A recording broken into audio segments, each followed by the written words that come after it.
Fog is rolling over the bay.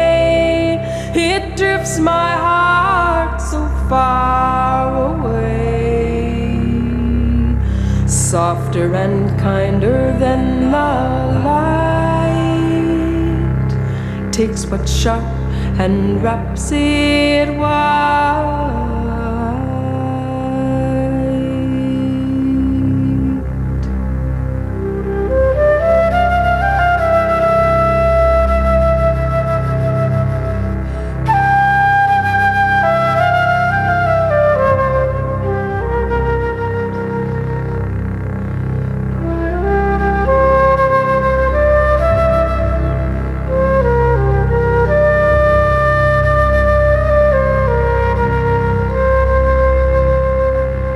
Bernice Goodek is going home.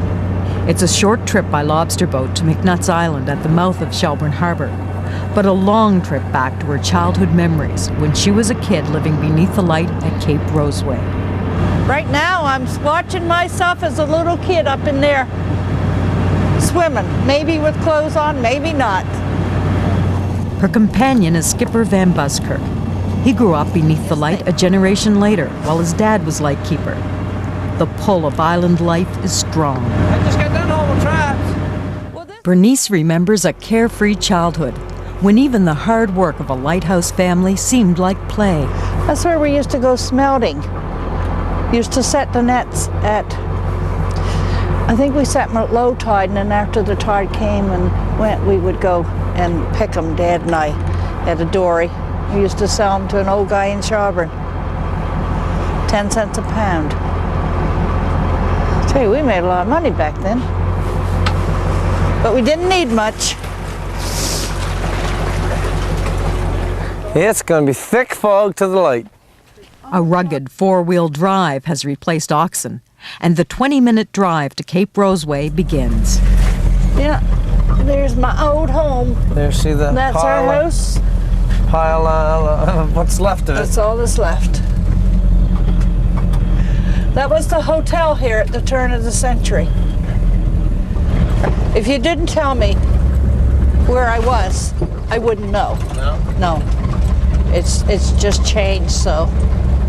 There's been a lighthouse at Cape Roseway since 1788. For more than 200 years, a light has sat at the top of cliffs at McNutt's doing its job. And for most of those years, it was someone's job to make sure it did. Built to withstand hurricanes and. Yeah.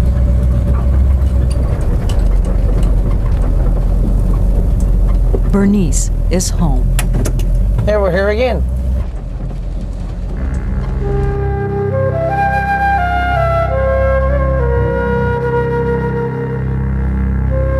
Evelyn Richardson's memories of life at Bon Portage Light revealed the joys and hardships of a lightkeeper's family to the rest of the country and beyond. We Keep a Light, published in 1945, echoes the experience of many families who lived in isolation, their lives dictated by sunrise, sunset, high tide and low, and the ever-changing ocean and weather. Very happy, super childhood. Betty June Smith is Richardson's daughter. A lot of just playing outdoors as a child. We had a really varied place to play because we had the ocean shore and we had a pond, sort of half salt and half freshwater pond, like a tiny little lake. We had fields, we had forests, we had animals, we had domesticated animals, and we had wild creatures around. Really, really beautiful place to play. Betty June's future husband was growing up at an island light station just 10 miles away at Cape Sable. And we had about 3 miles of sand beach, that beautiful sand beach. And we could run all day, you know, I mean, it was just a natural thing. We were just like shorebirds, I guess. Both families mixed lighthouse keeping with farming, growing or raising most of their food. Most activities, such as haymaking, were a family affair. Richardson wrote eloquently of her fears for her family, with no direct communication with the mainland or a doctor in an emergency. Betty June was blissfully unaware of just how vulnerable her family was on Bon Portage. As a child, even though Mom and Dad were aware of all the problems that could befall them there, because they were isolated, there were dangers, except for the flares that were waiting to take care of a disaster. Other than that, my sense was just of security and very, very comfortable in our surroundings. Oh, we just loved the, see just how tough we were in good storms. Sid Smith recalls storms at Cape Sable as fun times.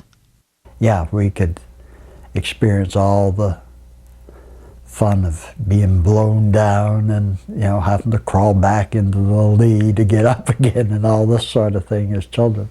Because usually light stations are in remote spots where they're vulnerable to storms, and so this was just another aspect of growing up on a light station.